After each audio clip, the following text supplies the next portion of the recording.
दोस्तों नमस्कार।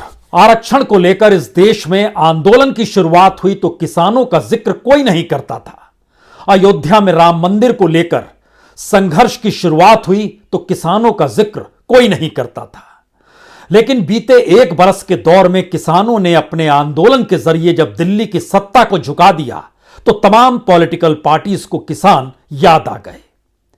क्या वाकई उत्तर प्रदेश की राजनीति के बीच में किसान आकर खड़ा हो गया है? क्या वाकई किसानों के आंदोलन ने तमाम राजनीतिक दलों को यह पाठ पढ़ा दिया है कि बिना किसान मजदूर का जिक्र किए अब वह चुनाव जीत नहीं सकते हैं? यानी मंडल की थ्योरी हो या कमंडल की सोच हो, उसके आईने में इस वक्त क्या किसान ही खड़ा है? यह सवाल आज इसलिए महत्वपूर्ण हो चला है क्योंकि प्रधानमंत्री मोदी जब प्रधानमंत्री बनते हैं तो वह क्यों ऐलान करते हैं कि किसानों की आय 2022 तक दुगनी कर देंगे, और उत्तर प्रदेश के चुनाव में हाथ में अन्न लेकर संकल्प लेते हुए अखिलेश यादव क्यों नजर आते हैं जब इस बात का जिक्र करते हैं कि सारी फसलों को एमएसपी पर खरीद लेंगे, गन्ना किसानों के कर्ज को माफ कर देंगे, जो बिजली दी जाएगी वह 300 यूनिट तक फ्री में दी जाएगी। यानी किसानी क्या इस देश की रीढ़ है या फिर चुनावी रीढ़ बन चुकी है? क्या वाकई सक्रियता और राजनीतिक समझ किसान परिवारों में अब इतनी जागृत हो चुकी है कि वह जातियों के बंधनों को तोड़ चुके हैं या फिर धर्म की भावनाओं में बहना छोड़ चुके हैं? ये सारे सवाल हैं। लेकिन आज किसानों का जिक्र अखिलेश यादव ने किया है, लेकिन हमें लगता है बीते 35 बरस के पन्नों को अगर पलटना शुरू कीजिएगा तो उत्तर प्रदेश किसानों की त्रासदी के अलावे आपको कुछ भी नजर नहीं आएगा। उत्तर प्रदेश में किसानों के लिए तो वित्त मंत्री हो, कृषि मंत्री हो और प्रधानमंत्री हो, इंद्र ही है या फिर बिचौलिए हैं जो अनाज घर से उठाकर मंडी तक ले जाएं या खुले बाजार में बेच डालें। अपने तौर पर कोई पीढ़ी अपनी आने वाली पीढ़ी को किसान बनाना नहीं चाहती है, और उत्तर प्रदेश तो वह राज्य है जो इस देश की जो राष्ट्रीय औसत एवरेज किसानों की कमाई की है उसके भी नीचे आता है। इस देश के 5 राज्यों में उत्तर प्रदेश का भी समावेश है जहां पर सबसे ज्यादा कर्ज भी है, सबसे कम कमाई भी है, और उनकी आर्थिक सामाजिक परिस्थितियां शायद सबसे विपन्न है।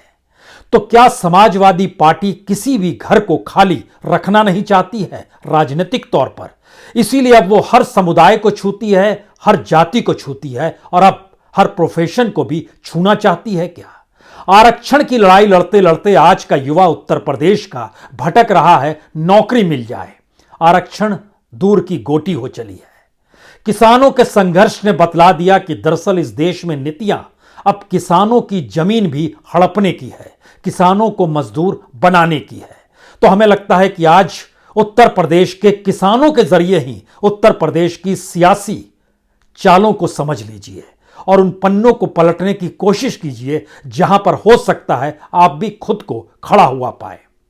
उत्तर प्रदेश में तकरीबन जो छोटे और सीमांत किसान हैं उनकी तादाद 2,75,00,000 है। इतनी बड़ी तादाद में किसान सम्मान निधि की फाइल में इतने परिवारों के घरों के नाम भी सरकार की फाइलों में दर्ज हैं, और उन्हें सरकार 6,000 रुपए हर बरस देकर खुश हो जाती है कि यह किसान हमें वोट देंगे। यकीनन जहां पर किसानों की आय 5,000 रुपए से भी कम प्रति महीना हो, वहां पर 6,000 रुपए साल के अगर मिल रहे हैं तो शायद उनके लिए एक उपलब्धि ही है। लेकिन क्या किसानों की आर्थिक नीतियों की वजह और किसानों की आर्थिक परिस्थितियों और सामाजिक परिस्थितियों के बीच 300 यूनिट बिजली मुफ्त में मिल जाना, गन्ना किसानों के ऊपर, गन्ना किसानों के साथ जो उनका बकाया है मिलों का, वह कितने करोड़ रुपए का है? और अगर आंकड़ों को गिनिएगा तो वो 15 से 20,000 करोड़ रुपए किसानों का बकाया पड़ा है। चंद जो खास तौर से पश्चिमी उत्तर प्रदेश में जो मिलें, गन्ना मिलें चलती हैं, उन पर 135 करोड़ का बकाया है किसानों का। लेकिन सियासत पूंजी से अगर चलती है, सियासत अगर पैसे के आश्रय चलती है और सियासत अगर पाई जाती है तो उसके पीछे धनबल की जरूरत होती है। तो किसान तो विपन्न है, गरीब है, मिल मालिक जरूर रईस है। तो जब भी रियायत दी जाती है मिल मालिकों को दी जाती है। जो मंडियों का हाल उत्तर प्रदेश के भीतर में है, वहां पर जो अनाज बेचा खरीदा जाता है, उसकी तुलना में जो जिक्र अखिलेश यादव ने कर दिया कि हम एमएसपी पर सारे अनाज खरीद लेंगे, तो यह जानना चाहिए कि मौजूदा वक्त में उत्तर प्रदेश में, पूरे देश में जो एमएसपी पर अनाज खरीदा जाता है, उसका सिर्फ 3.5%, 3.5% अनाज ही एमएसपी पर खरीद होती है उत्तर प्रदेश के किसानों की, बाकी नहीं होती है।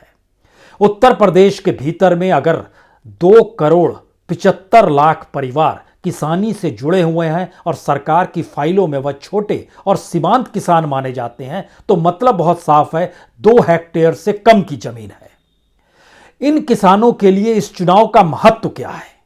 क्या वाकई पश्चिमी उत्तर प्रदेश में महत्व यही है कि पॉलिटिकल तौर पर जिन्होंने दिल्ली से कानून लाकर पूरे देश में किसानों के खिलाफ एक ऐसी परिस्थितियां पैदा कर दी कि आने वाली पीढ़ियां 2 जून के लिए भी, 2 जून की रोटी के लिए भी मोहताज हो जाए, तो उनके संघर्ष ने राह दिखा दी कि दरअसल अब उन्हीं के रास्ते से किसान पॉलिटिकल पार्टी को सत्ता में ला सकता है। क्या ऐसी स्थिति है?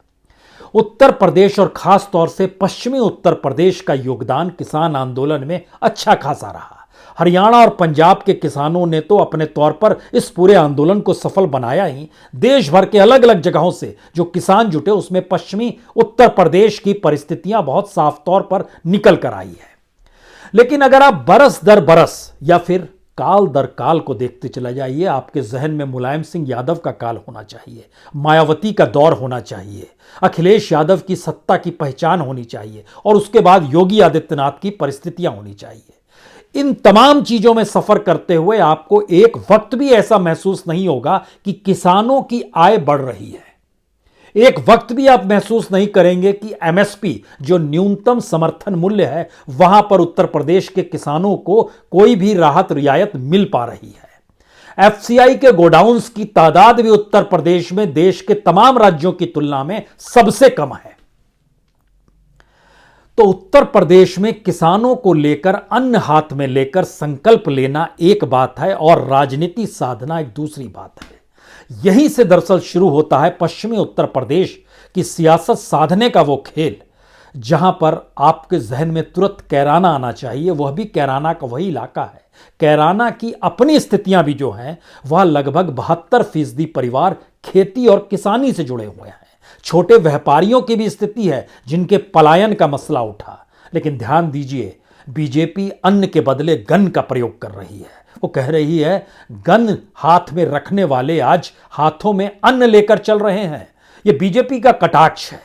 लेकिन उससे पुरानी और बुरी स्थिति और बुरी त्रासदी तो बीजेपी ने इस देश को दी है, जहां पर प्रधानमंत्री ने कह दिया आय दुगनी हो जाएगी, और आय दुगनी होकर नारा जिस दौर में लगाते रहे, उसी दौर में इस देश के गोडाउन्स अडानी के पास चले जाते रहे। उस दौर में रिटेल सेक्टर जहां पर अनाज बेचा जाता था, वह एफसीआई गोडाउनों के ठीक समानांतर खड़ा करके अपने और मंडी के समानांतर खुले बाजार में कॉरपोरेट की हिस्सेदारी बढ़ाने की दिशा में बढ़ गए। अपराधी सभी हैं, किसानों के अपराधी सभी हैं। और किसान अगर अपने तौर पर उसका कोई व्यक्ति ये कहे मैं नेता हूं और मैं इस पॉलिटिकल पार्टी के साथ चल पड़ा हूं, तो फिर मेरे ख्याल से बीते 1-1.5 बरस के भीतर में इस देश का किसान समझ चुका है राजनीति से उसका रास्ता नहीं निकलेगा। उसे इस देश की उस अर्थव्यवस्था पर चोट करना होगा जिस अर्थव्यवस्था के दायरे में बाजार है। तो क्या किसी भी पॉलिटिकल पार्टी के चुनावी मैनिफेस्टो में, चाहे वो समाजवादी पार्टी हो, चाहे वो मायावती हो, चाहे वो कांग्रेस हो, चाहे वो बीजेपी हो, कोई ये कहने की हिम्मत दे पाएगा अपने आप में कि हम बाजार के हिसाब से बजट नहीं बनाएंगे, हम बाजार के हिसाब से व्यापार नहीं सोचेंगे, हम यहां के लोग जो भी उत्पादन करते हैं, मैक्सिमम उत्पादन जिस भी क्षेत्र में होता है और जिस क्षेत्र से सबसे ज्यादा लोग जुड़े हुए हैं, वही हमारी अर्थव्यवस्था की रीढ़ होगी। क्या यह संभव है?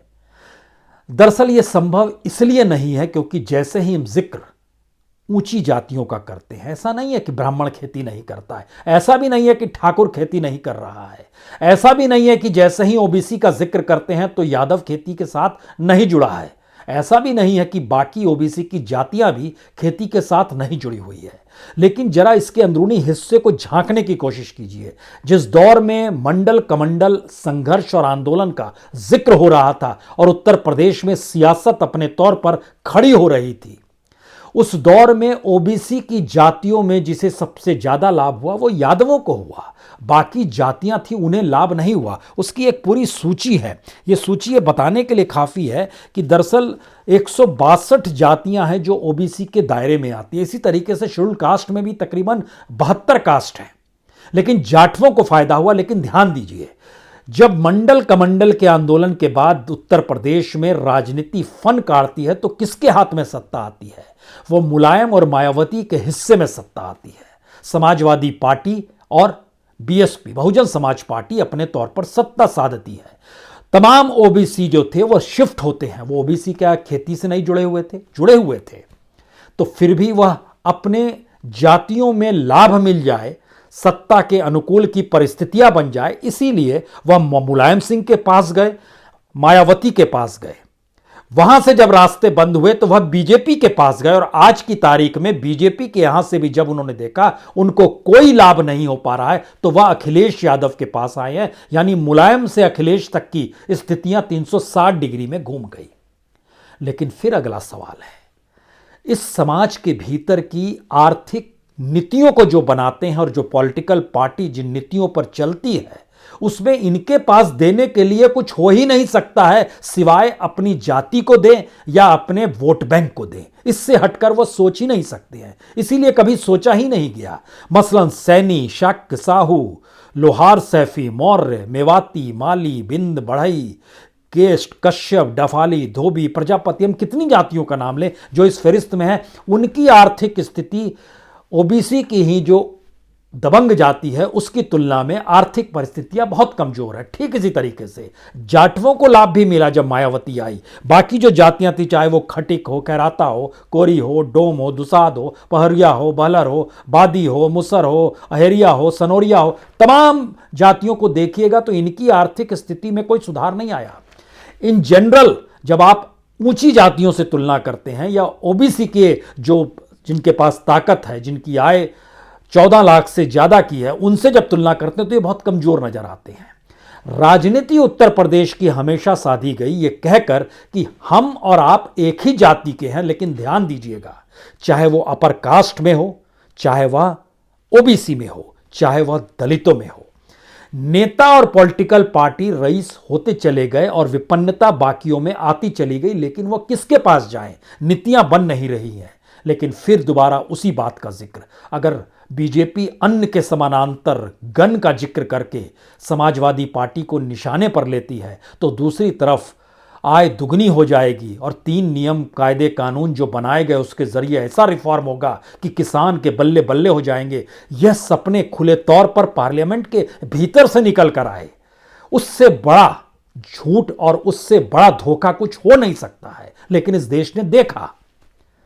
सवाल इसीलिए सबसे बड़ा हो चला है कि क्या बीते 1-1.5 साल के भीतर में इस देश का किसान मजदूर राजनीतिक तौर पर सक्षम और सक्रिय हुआ है या नहीं हुआ है?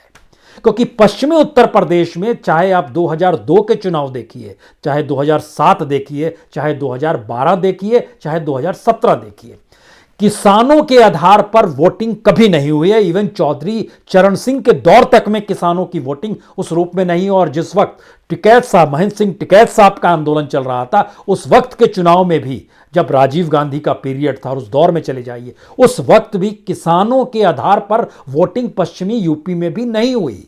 लेकिन पहली बार एक ट्रेनिंग आंदोलन ने दी कि आपको समझना होगा किस पॉलिटिकल पार्टी को लेकर आना है, उसके जरिए किन नीतियों को सामने लाना है।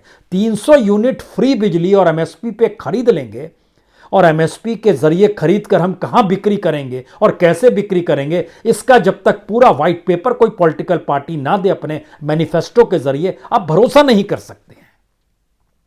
लेकिन फिर वही सवाल, चुनाव इतने नजदीक आकर खड़े हैं, वादे तो किए जाएंगे, लुभाने के लिए कुछ भी कहा ही जाएगा और यह कहा भी जा रहा है। और ऐसा नहीं है कि कोई दूसरी पार्टी नहीं कहती है, या ऐसा भी नहीं है किसी दूसरी पार्टी ने धोखा नहीं दिया है। सभी एक ही थैले के चट्टे बट्टे हैं। इससे इनकार नहीं किया जा सकता है।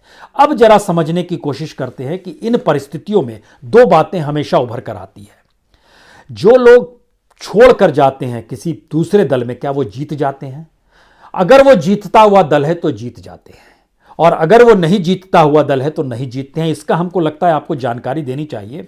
1989 में जो मंडल कमंडल की जब शुरुआत हुई थी, उस पीरियड में उत्तर प्रदेश के इलेक्शन में 25% ऐसे लोग थे जो जीत गए चुनाव ओवरऑल, यानी 100 लोगों ने अगर दल बदले तो 25 उसमें से जीत गए। इसके बाद 96 में लगभग 20% लोग जीत गए थे जो छोड़कर आए। पिछले चुनाव में लगभग 15% जीत कर आए थे। जो 100 चुन के आए उसमें से बाकी हार गए, यानी ज्यादा हार रहे हैं। लेकिन इसके समानांतर एक दूसरी पॉजिटिव चीज है, जो छोड़ते हैं उनके साथ जरा समझिए। जो लोग छोड़ते हैं उसके बाद वह जिस पॉलिटिकल पार्टी में जाते हैं, जैसे 2017 में योगी आदित्यनाथ मुख्यमंत्री बने, बीजेपी चुनाव जीती। बीजेपी के पास दूसरी पार्टियों से निकलकर अगर 100 लोग आए थे तो 80 जीत गए। 2012 में जितने लोग छोड़कर समाजवादी पार्टी यानी अखिलेश के साथ आए थे, उसमें सबसे कम 68% जीते थे, 68% ही जीत पाए थे। लेकिन मायावती के काल में आइएगा तो मायावती के काल में 2002 में जितने लोग आए सभी जीत गए, 100% के 100% जीत गए। दो मतलब है, सभी पार्टियां छोड़कर दूसरी पॉलिटिकल पार्टी में जाने पर जीत नहीं मिलती है। दूसरी बात, अगर पार्टी कोई जीत रही है वाकई, तो उसके साथ जीतने का जो प्रतिशत है वो 80% तक पहुंच जाता है और 100% तक हो जाता है। यह पहली स्थिति निकल कर आई। दूसरी स्थिति इसलिए बड़ी मायने में है क्योंकि हमने जब जिक्र किया कि वह लोग जो मुलायम सिंह के साथ गए, वह लोग जो मायावती के साथ गए, वह लोग जो इससे पहले अखिलेश के साथ गए, फिर वो उस दौर में देखिए तो उसके बाद बीजेपी के साथ चले गए। इस पूरे प्रोसेस को समझिए तो यह लोग अपनी उन परिस्थितियों को ठीक करना चाहते थे और चाहते थे कि सत्ता से इन्हें मलाई मिले। अब यहां पर एक सवाल आता है, सत्ता से मलाई का मतलब क्या होता है? सत्ता से मलाई का मतलब बड़ा छोटा है। हमको किसी भी हालत में नौकरियों में आरक्षण चाहिए, जरूरी कॉन्ट्रैक्ट, जो सरकारी कॉन्ट्रैक्ट होता है उसमें सबसे ज़्यादा कमाई हमारी होनी चाहिए, जो अवैध लेन देन किया जाता है उसकी मंजूरी हमको मिल जानी चाहिए क्योंकि हम पार्टी के साथ खड़े हैं, जो भी सत्ता की अकड़ होती है, जो धमक होती है वो हमारे साथ रहे, हमारे इलाके में जो थाना रहे वो हमारे लिए काम करना शुरू कर दे। तो इस परिस्थिति को कहते हैं अपने हुए लोग कि जो रूठ जाते हैं वो दूसरी पॉलिटिकल पार्टी में चले जाते हैं। यहां काम नहीं बना तो अब वहां चले जाएंगे। एक मंत्री ने कहा भी कि सेक्रेटरी तक तो मेरी बात सुनता नहीं था, मैं तो मंत्री था, तो मैं क्या करूं। अब यहां पर एक दूसरा सवाल निकल कर आता है। हम देखिए, किसानों से बात हमने शुरू की थी, लेकिन हमने देखा कि किसानों का दर्द, युवाओं का दर्द, महिलाओं का दर्द, दलितों का दर्द, उत्पीड़न की परिस्थिति, ये सारी चीज़ें उत्तर प्रदेश में एक बराबर तरीके से रेंगती चली जा रही है, यानी बड़ी होती चली जा रही है। यानी इससे पहले हम लोग जिक्र करते थे आरक्षण का और जातियों के आधार पर मंडल ने आरक्षण के सवाल को उठाया तो पॉलिटिकल पार्टीज खड़ी हो गई। आज की तारीख में नौकरी नहीं है और देश प्राइवेटाइजेशन की तरफ बढ़ गया है। प्राइवेटाइजेशन का मतलब होता है आरक्षण नहीं होना, नौकरियां कम से कम होना।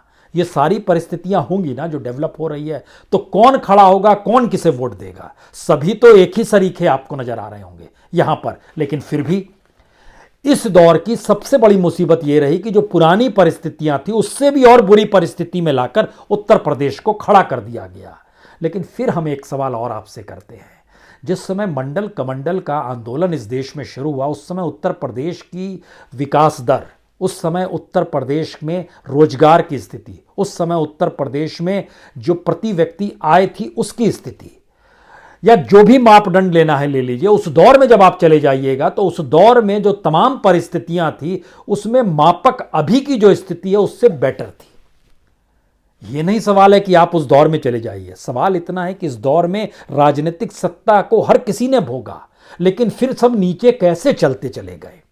और पश्चिमी उत्तर प्रदेश को लेकर जब किसानों का जिक्र हो रहा है और इस बात का जिक्र है कि वहां पर क्या करेंगे और क्या वाकई जाट मुसलमान एक साथ आकर खड़ा होगा, या दंगों की छाया में दोनों को बांटने की कोशिश जो बीजेपी कर रही है वो कर देगी। जो कैराना की परिस्थिति थी, कैराना की परिस्थिति का हम इसलिए आपसे जिक्र करना चाह रहे थे क्योंकि कैराना को एक लिहाज से एक एसिड टेस्ट के तौर पर बीजेपी देखना चाहती है। हम उसके डाटा को देख रहे थे तो हमें एक चीज़ समझ में आई कि दरअसल ये एक ऐसी परिस्थिति है जहाँ पर कैराना जो पलायन को लेकर था और वहाँ नाहिद हसन को अब गैंगस्टर एक्ट के तहत गिरफ्तार किया गया और 14 दिन की न्यायिक हिरासत में। देखिए, एक क्षण नहीं लगाया अखिलेश यादव ने कि उसको नहीं टिकट देंगे, अब उसका टिकट काट के उसकी बहन इकरा को टिकट दे दिया गया, उनकी बहन का नाम है। वहाँ पर बीजेपी की मेनका सिंह है, जो हुकुमदेव सिंह सांसद लंबे वक्त पर कई बार रहे, 6-7 बार रहे हैं, उन्होंने ही पार्लियामेंट में पलायन का सवाल उठाया था। लेकिन इस इलाके में, जो कैराना के इलाके से एक बेसिक लाइन समझने की कोशिश कीजिएगा, पूरे पश्चिमी उत्तर प्रदेश के भीतर में कैराना में जो वोटर है वो तकरीबन 3 लाख वोटर है। मुस्लिमों की तादाद 1,24,000 है। जो शेड्यूल कास्ट है उसकी तादाद 36,000 है। जो कश्यप है उसकी तादाद, जो ओबीसी में आता है, 34,000 है। गुर्जर है उसकी तादाद 25,000 है। ब्राह्मण 11,000 है। क्षेत्रीय 4,800 है। वैश्य जो है वो लगभग 7,000 है। यानी अपर कास्ट का दायरे में लगभग 22,000 आते हैं। जो ओबीसी का दायरा है उसमें लगभग 60,000 आते हैं। शेड्यूल कास्ट 36,000 आता है और मुस्लिम 1,24,000 नजर आता है। इस पूरे बेल्ट में मुस्लिमों की तादाद बहुत है, 35 से 40% आपको मुस्लिम ही हर जगह नजर आएगा। किसान मुसलमान नहीं है क्या? और किसान मजदूर है क्या? और किसान की आर्थिक स्थितियां बहुत कमजोर है क्या? यकीनन है। लेकिन फिर भी मुसलमानों को लेकर कोई भी पॉलिटिकल पार्टी एक शब्द नहीं कहेगी, क्योंकि जैसे ही वो उसके हित की बात कहेगी वैसे ही एक मोटी लकीर विभाजन की सबको डर है बीजेपी खड़ा कर देगी और कहेगी देखिए मुस्लिम तुष्टीकरण का जिक्र कर रहा है। तो जिस तबके को लेकर इस देश की राष्ट्रीय पॉलिटिकल पार्टी जो दिल्ली में भी सत्ता में बैठी है, उसने उस पूरे उत्तर प्रदेश के 20% मुसलमान और इस इलाके के जो पश्चिमी उत्तर प्रदेश में है 35 से 40% मुसलमानों को हाशिए पर ढकेल दिया। उनके बारे में कोई कुछ नहीं कहेगा।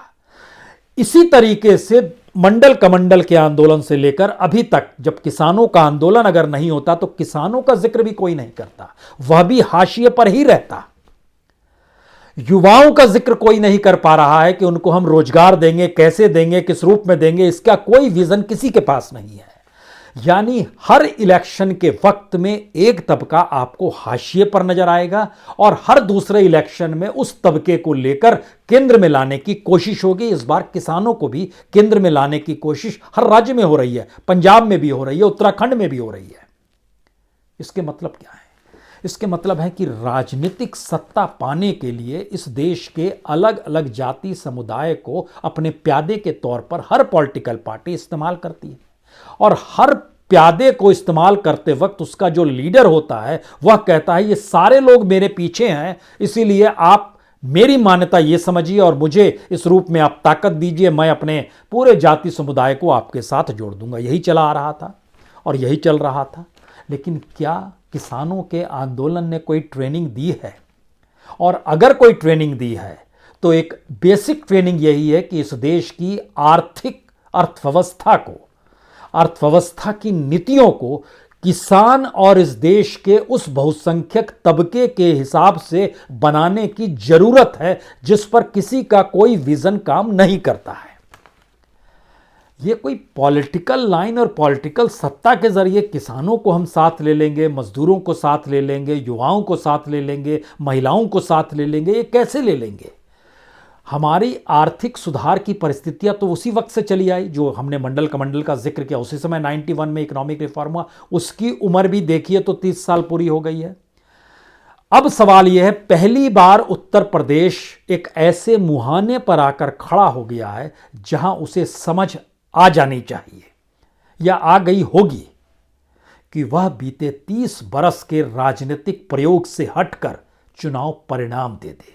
इंतजार कीजिए, हो सकता है ऐसा ही हो, चाहे वो पश्चिमी उत्तर प्रदेश हो, चाहे वो पूर्वी उत्तर प्रदेश हो, चाहे बुंदेलखंड का इलाका हो, चाहे वो अवध का इलाका हो सकता है। अन्यथा वही परंपरा रहेगी, उसी तरीके से साधा जाएगा, हर तबके को उसके अनुकूल गीत गाए जाएंगे, जोड़ने का प्रयास होगा। इंतजार फिर भी कीजिए, हमें लगता है कि वोटर समझदार हो गया है, वो रौ में बहेगा नहीं, अपने हिसाब से उम्मीदवारों को परखेगा और उसी दिशा में बढ़ेगा। ये संदेश है इस उत्तर प्रदेश की मौजूदा वक्त की सामाजिक आर्थिक परिस्थितियों का। अगर संभल गए तो ठीक, नहीं संभले तो फिर 5 बरस और गंवाइए। बहुत बहुत शुक्रिया, बहुत बहुत शुक्रिया।